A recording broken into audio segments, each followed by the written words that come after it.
Hi, I'm Patrick Cobb with AARP South Carolina. AARP South Carolina is pleased to sponsor the Post and Courier's Pints and Politics series. AARP is a nonpartisan organization. We don't endorse candidates nor parties. We work on issues important for families 50 plus in South Carolina. Follow us at aarp.org/SC.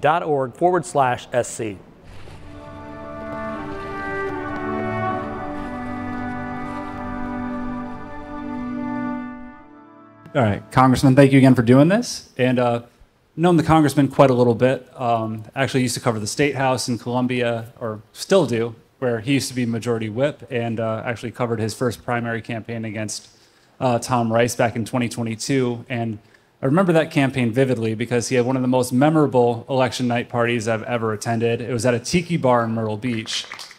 So I already know that he enjoys an adult beverage or two, but we have a traditional opening to Pints and Politics where we ask, what's your drink of choice? Favorite craft beer? Favorite alcoholic beverage? Great question. First of all, heck of a crowd. Thank y'all for coming out. This is really important.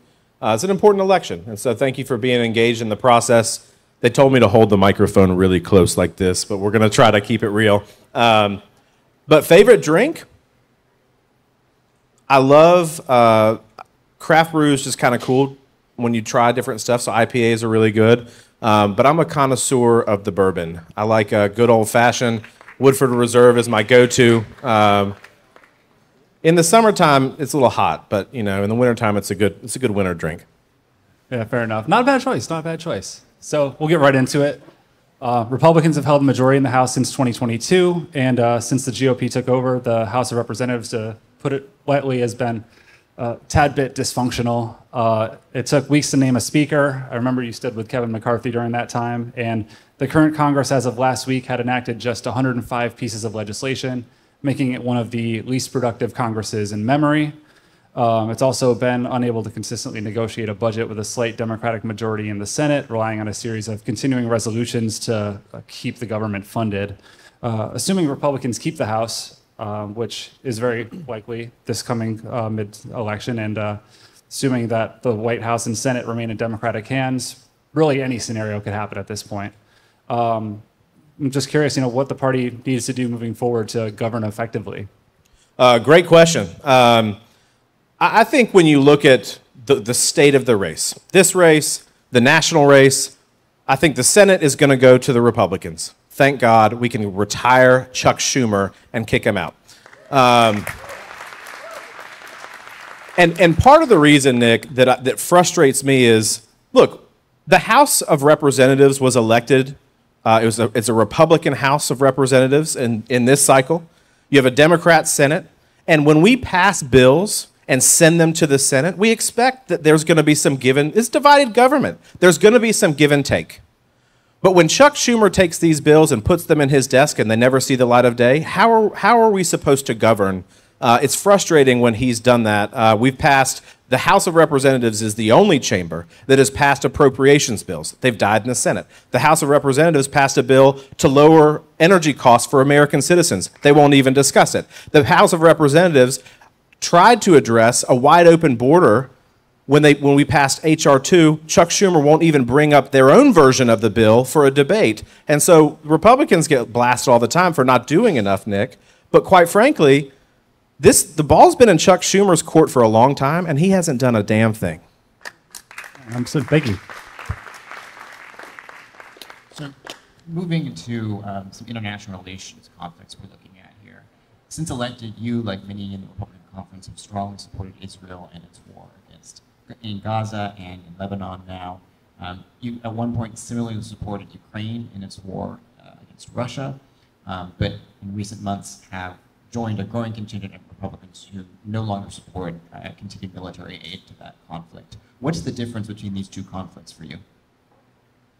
Great question. So could y'all hear that question in the back? But the difference between the conflicts in Israel and Ukraine. One, Israel has been a strategic ally of the United States since its existence about 70 years ago. I think that's important to remember. We have a lot of American citizens in Israel right now. We have a lot of assets, shared intelligence. There's a strategic purpose in what we do with Israel. Very different, though, is Ukraine. And I've talked about this at a recent town hall that we did. Can y'all hear me in the back okay, by the way? Is that okay? Yes? Okay. Just want to make sure. Ukraine is very different. Russia, a sovereign nation, invaded another sovereign nation. That's a bad act. There's no question that people look at that as a bad act when you invade a sovereign country. And the whole reason why they're doing it is because they have this whole Renaissance idea that they're going to recreate the Russian Empire in some way. But here's the rub. And Americans are very generous. But generosity comes at a cost. And the cost is that we kind of want to know where the dang money is going. We kind of want to know that if we appropriate American tax dollars for a foreign country, that we know there's a true accounting of where that money has gone. There was a recent Time magazine article, maybe about a year ago or so, that they discussed this, and the guy thought he was off the record. He was a high-up senior official within the Ukrainian government, and he told the reporter there's grift happening all over the place. And so for me, I want to know where the money is going. I want to know what steps we're taking to protect that money. I want to know what steps Ukraine is taking to protect that money.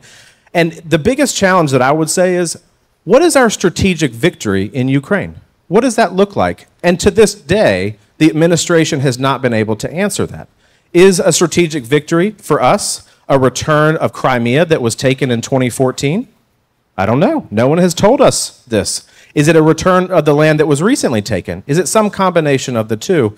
And so it's hard for me to secure somebody else's border when ours is wide open and is on fire right now.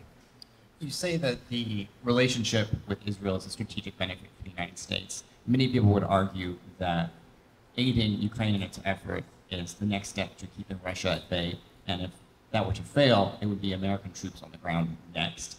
Do you believe that Russia poses a strategic threat to the United States? And if so, what should the United States do to address that threat? Yeah, of course. I mean, I think that they do. In fact, I'm actually banned from going to Russia, which I'm not a huge fan of cold weather anyway, so I'm not too worried about it.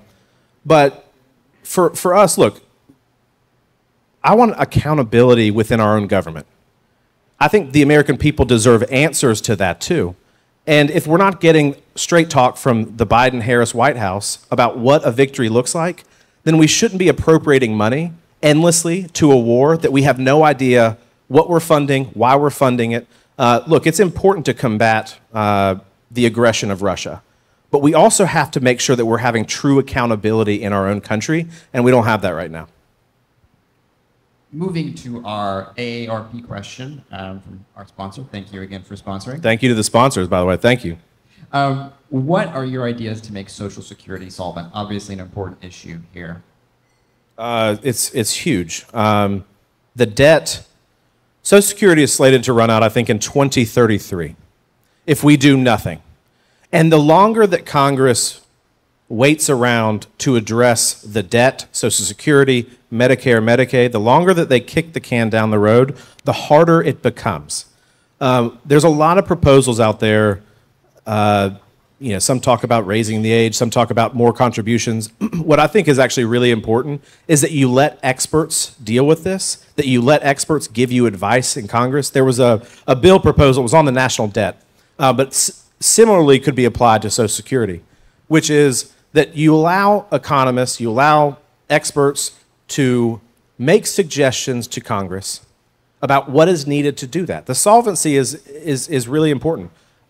I worry that for me or my child, that it might not be around. And so if we care about Social Security, who here cares about the future of Social Security? Everybody. If we care about that program being around, we got to make tough decisions and actually address it. I think one of the best things that I've heard of is that you have that commission that comes in and they're like, here's what is needed in which to do it. The last time they touched Social Security, truly touched it, was in the 80s, and it extended the life of Social Security. We need to do that again like they did under Reagan.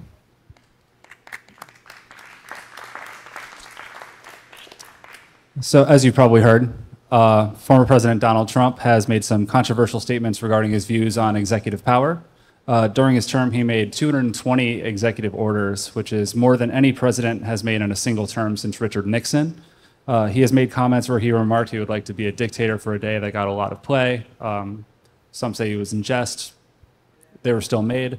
Former aides, not journalists, not talking heads, have gone on record to say he has shown the qualities of a fascist leader, or at the very least an authoritarian. And as you're probably aware from this current Congress, Congresses have regularly sparred with presidents over their ability to exert their absolute executive power. And curious, if Trump is elected and Republicans are in power in the next Congress, where you would stand on that, if you feel that Congress has an obligation to push back on a president who has been so willing to use his executive power in the past. Well, I would say this just generally, and this isn't at Trump or anybody else.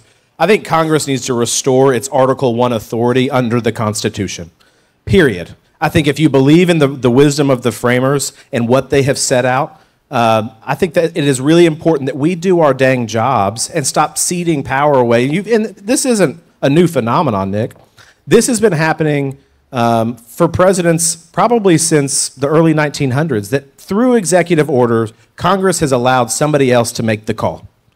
And if we want to honor the intent of our framers, and we want to honor the purpose of this country, we owe it to ourselves to reclaim that authority generally. Now, I will say, too, I think executive authority is needed. The president, you cannot have, if you have too many cooks, it spoils the stew, as it says. So Congress sometimes does what it does, and so a leader has to lead. Like President Trump's executive orders on the border were a positive thing. Tremendous effect. Tremendous effect. But I do think that at some point we need to figure out, Congress needs to figure out, whoever the president is, and I wish we would start with this one, how to rein in abuses of the executive authority, or reclaim, if you will, Congress's true authority under the Constitution. Okay. And to the point about some of the remarks that have been said about Trump and what he might do in office, I mean, do you take those at face value? Particularly given some of the comments made by his former chief of staff. Yeah, look, Nick. I mean, I think when he says and the media takes the dictator comment, I think he was pretty clear that it was in jest, and I think even since that time he's been pretty clear that it's in jest. So if we want to talk about that, and that's fine. We need to also color in the context here that he was being in jest. If he wanted to do that, he would have done that his first term. I think if you watch his campaign and you watch his ideas, you watch the movement, you watch the crowds that come to his rallies, he cares deeply about the American people. He and I have a special bond. Obviously, he endorsed me when I first ran. But to watch him on the personal side, he cares deeply about the future of this country. And right now, there's a lot of problems that we have to address. I think he's the only one capable. I mean, does anyone think that Kamala Harris can negotiate anything? No one. So look, I would take some of his stuff at tongue-in-cheek. I think he cracks jokes a lot, and I think you look at his record while he was president, there was a lot of bipartisan stuff that he did with criminal justice reform and others that he was absolutely willing to reach across the aisle and talk to people. So I take that at kind of tongue-in-cheek that he's being Donald Trump. How about the remarks from former staff, particularly long-term staff like John Kelly, others? Well, I mean, if you have a former boss, there's two ways to go out, either on a good note or a bad. If you get fired, then it's probably a bad note. And so, look, I'm sure that there's a lot of people who have worked for him over the years that think very highly of him, that love the work that he did in New York, love the work that he did as president of the United States, and they're going to continue to support him. And obviously, I would say if you polled my staff, well, don't poll my staff. But if you polled a former employee we've all had bad jobs that we would never go back to again. And so I wouldn't worry too much about that, because I think he's going to have the professional people that he needs around him to make put this country back on the right tracks. Thank you. So, as you know, probably better than most people, one of the reasons you won your last election was that Tom Rice had voted to impeach former President Trump after the events of January 6th. Former President Trump was impeached after trying to invalidate the results of an election he lost. Tonight, will you commit to certifying the results of the 2024 election regardless of who wins? You're asking me to commit, so two critiques, and I respect both of you professionally. One, we keep revisiting January 6th. It is 4 years later. It's time to move on. The only people talking about January 6th are the media. Will you commit to certifying the results? What I will say is Congress has a very important role in the certification or non-certification of election. If you look at the rules, you're asking me, this is like asking a juror to weigh somebody's guilt or innocence before a trial has even started. I think historically, Congress has done its job and certified the election. But I'm not going to do anything right now that would, without knowing exactly what happened. I think right now the rules are pretty good. I think people are voting in great numbers. Things look to be on the up and up. But Congress's role should not be flippantly, I'm not going to commit to a position right now without knowing exactly what is going on. Under what circumstances would you decide not to certify the results of the 2024 election? Well, look, I think within the rules, once an election happens, a slate, and I'm going loosely here, but a slate is a slate of electors is chosen by the state by their own various different methods. There's a whole calendar of events that has to happen before the certification even reaches the Congress. And so when people, I think the threshold is when 20 members say that they want to look at something a little bit further on whether a state did what they were supposed to do. That is Congress's unique role in the certification of an election. I don't think we should make a habit of not certifying an election if we don't like the result, but I do think that there are circumstances in which you might want to know why Texas chose its electors or how it chose its electors, or Minnesota chose its electors and how it chose its electors. But to ask me right now to commit to certifying or not, I think is really premature. I'm going to do my duty under the Constitution and fidelity to the Constitution.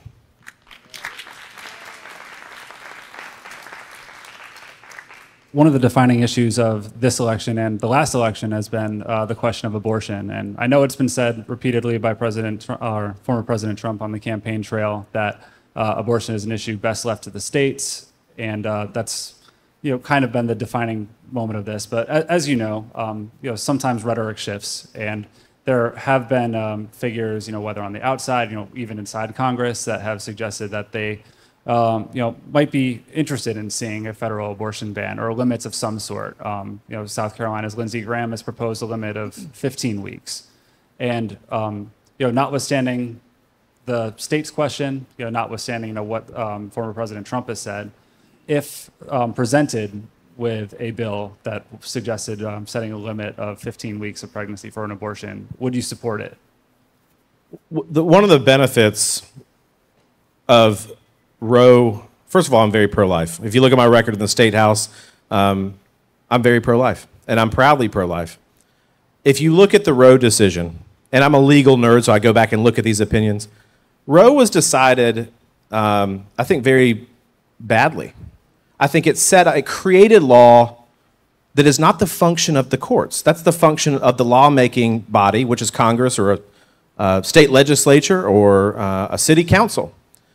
Here, the power has been returned to the states. I think President Trump has been very clear about that, and I think states are largely dealing with this issue on their own, as they should. I think the less that you can have a centralization of power coming out of Washington, D.C., generally it's better. If we believe in the 10th Amendment, we believe what the 10th Amendment says, that all powers that are not expressly given to the federal government are reserved to the states, if you believe that, then you know in your heart that this question goes to the General Assembly of this state and not to the Congress of the United States.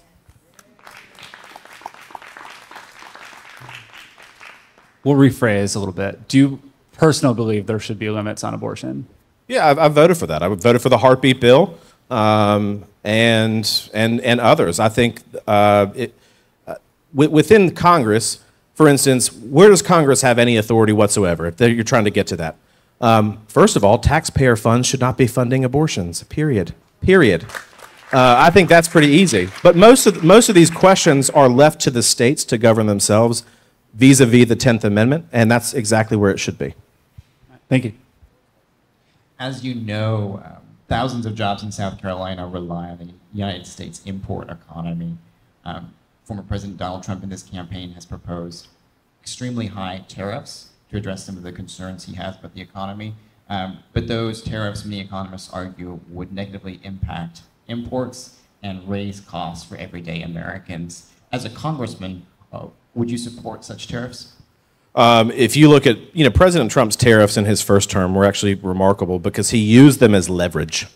And I think if you look at the way that we are treated on the world stage with some of our trading partners, we're getting raked over the coals, period. I think American jobs under NAFTA fled this country faster than anything you've ever seen.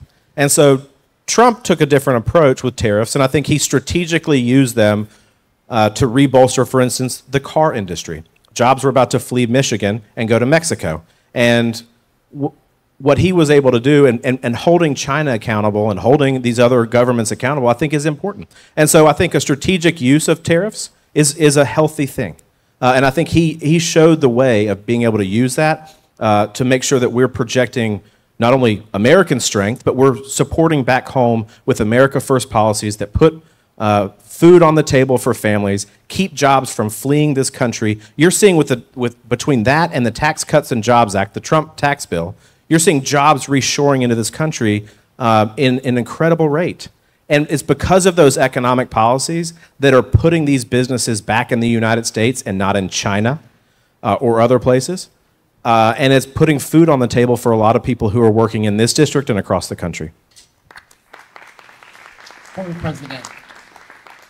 Former President Trump is proposing pretty different tariffs this time around, much higher and more wide-ranging.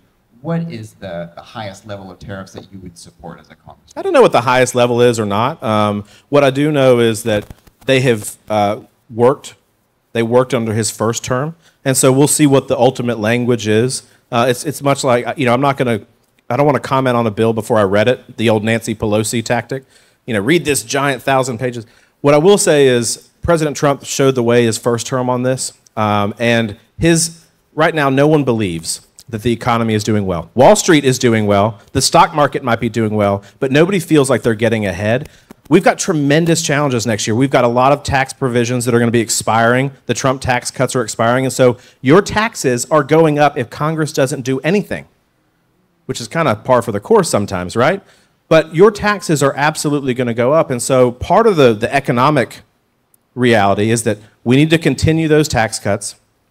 We need to look at ways to make American trading stronger, to keep jobs coming into this country, as opposed to outsourcing everything to other countries, particularly those that don't like us. Do you have any concerns that high tariffs could negatively impact South Carolina's economy? Well, I think if you look at the history of tariffs, there is always the potential that happens. What I do know is that President Trump's built businesses. He strategically used tariffs in his first term. If this is part of an economic package to onshore jobs, we're going to look at whatever proposals he has. But he did a remarkable job for the economy in his first term, and I can't wait to see what he does in his second term. So now we got a handful of reader questions, and we actually had a couple of questions on border security, as you'd imagine. So I'd like to break those down. Okay. First, one individual asked why you have not been in support of recent bipartisan legislation to address the migrant crisis. What I would say to that is, why didn't the Senate even take it up? The bill was not a bipartisan fix to anything. If you are dying of a heart attack and you go into the emergency room, do you want to get treated for a headache? No, you want the heart attack to be taken care of right away. The first thing that we have to do on any bill is secure the dang border. That is it. That is so easy to me. And this bill, this bipartisan bill, had one Republican, a handful maybe, and a lot of Democrats. This bill gave more power to Alejandro Mayorkas to do all the things that he has done to open this border. I'm not going to stand for that. I think we need to close those loopholes. It expanded the power, the discretionary power of the federal government on how to deal with these migrants. This was not a fix. It expanded his ability to pull more migrants in. And look, the former Obama Secretary of Homeland Security says that when you have 1,000 migrants a day that cross the border illegally, you're at crisis. 1,000. We're at 5,000, 10,000 a day right now under this president. So you have a former Democrat president saying 1,000 is a crisis. We're at 5 to 10 a day right now. This bill says that the president could close the border, and I'm trying to remember the number off the top of my head, but it was at 2,500 or 5,000. Like, okay, so if 1,000 is a crisis and 10,000 is just insane, we're going to compromise and say 5 is when they can close the border. No, how about close the border now? I think it was a terrible bill. It was a terrible bill. Gotcha. And follow up on this, and I rephrased this one just a little bit, so sorry to whoever wrote this one, but in particular in states like Florida, where they've heightened the use of E-Verify, for example, it's had a huge detrimental impact on the state's agricultural economy. I know that undocumented labor is a bit of a boondoggle here, but do you have any concern about the unintended consequences of very harsh immigration policies? Look, I think the first objective is right now, because the border is wide open, because we have had 8.5 million people that have come into this country illegally in the last 4 years, because we have over 300 people that are on the terror watch list, 500,000 criminals with prior records that have come into this country, the first thing you have to do is secure the border. The second thing is where you have migrant workers. There's language right now within statute that allows the Secretary of Homeland Security to issue more visas, right? And so if you're in this country and you're not a citizen, we've historically done that. That's fine. Have some sort of status. Have a work permit. Have a green card. Whatever the case is, we need to be encouraging that and not encouraging this lawlessness that we're seeing right now. Thank you. Let's move on to our lightning round questions here to finish up. Lightning round. I know. Here we go. Keep it quick now. This is the lightning round. All right. What is the biggest issue you see facing the country over the next 4 years? Over the next 4 years, national debt. If you had one, what would your entrance song be? My entrance song? Oh, man. We want PG or R-rated. No, I'm kidding. You're at WrestleMania 1999. I don't know, man. I mean, there's a lot of good ones. I love music. I love all types, from country to hip hop to everything in between. I think it depends on the day. So that's my lightning round answer. It depends on the day. That's a cop-out. Come on. Total cop-out. All right, so let's do Eye of the Tiger right now. Let's do that one. It's a fair choice. Y'all like that one? The first one that popped in my head. After 2 years, what is your proudest accomplishment in Congress? Congress is interesting because all the attention gets put on the bills and the issues and what's happening in the D.C. intrigue. Like, who are you going to elect as Speaker? I know this is lightning, but this is the best accomplishments that we've had, our office has had, has been helping real people back home. When a single mom is about to get evicted around Christmas last year, and she is waiting on, I think, roughly $8,000 to $10,000, we were able to deliver that to her, that kept her in her home around Christmas, paid her car payment down so it wasn't repossessed, and provides some Christmas to her kids. That kind of stuff, that's cool. That's why we do what we do. All right, less serious one. You got $20. What are you getting at Buc-ee's? Beef jerky, of course, duh. Don't y'all agree? Dropping it all on jerky? Well, have you seen Bidenflation? I mean, beef jerky is expensive. All right, that all works. on jerky, all on jerky. And finally, if you were at a local barbecue place, say here in Florence, Cane's or Holt's, or maybe in Myrtle Beach Barbecue House, you can only order 1 meat and 3. What are you going to get? Mustard-based barbecue, South Carolina's barbecue, because we love South Carolina. Mac and cheese, collards, was it 3 sides or 2? Mac and cheese, collards, and I'll be healthy, green beans. Good choice. Good choice. Thank you very much, Congressman Frye. Thank y'all. Thank y'all for having me. And thanks again to the AARP for doing this. Appreciate it. Thank you to Seminar, and thank you to all of you in our audience. Thank you to our subscribers. And if you are not a subscriber, please consider subscribing. Head to postandcourier.com/PD and find your way to the subscribe section. And we would love to have you. Subscribing is truly the best way you can support our work and the things we do and the events we put on, like this, where you can hear directly from the people vying for your vote. Thanks again. Everything that happens in politics is local. It affects your neighbors, it affects your streets, your beliefs, your emotions, your pocketbook. Everything is politics. I love covering South Carolina politics because there are so many characters, so many big personalities. And they're just people, and their beliefs and their attitudes and what they do, and it's an arena. We have some great people on our team that have just a really deep breadth of institutional knowledge about the state and about the politics that are at play. We know the politicians. We have their cell phone numbers. We are here in the State House with them every day. If there's something that I want confirmed, I can just walk up to the representative or the senator or walk down to the governor's office and ask. The Palmetto Politics newsletter has all of our politics content in one place 3 times a week. So you'll never miss a story. It's going to be your best source of what's breaking in politics in South Carolina. When you have an organized, dedicated 5-member political team, I mean, you try to give the most coverage, the most in-depth coverage, the most accurate coverage, the most up-to-date coverage of everything in the state, and that's what the Post and Courier is doing.